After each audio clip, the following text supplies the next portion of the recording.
আসসালামু আলাইকুম। দেখতে দেখতে চলে গেল রহমতের 10টি দিন।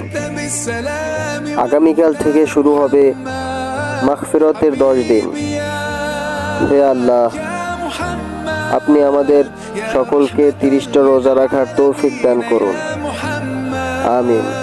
এবং বেশি বেশি ইবাদত করার তৌফিক দান করুন, আমিন। আর আমার এই চ্যানেলটা যারা সাবস্ক্রাইব করেন নাই তারা অতি শীঘ্রই সাবস্ক্রাইব করুন, পাশাপাশি বেল আইকনটি ক্লিক করে রাখুন যাতে এরকমের নতুন নতুন ভিডিও আপনাদের কাছে পৌঁছে যায়।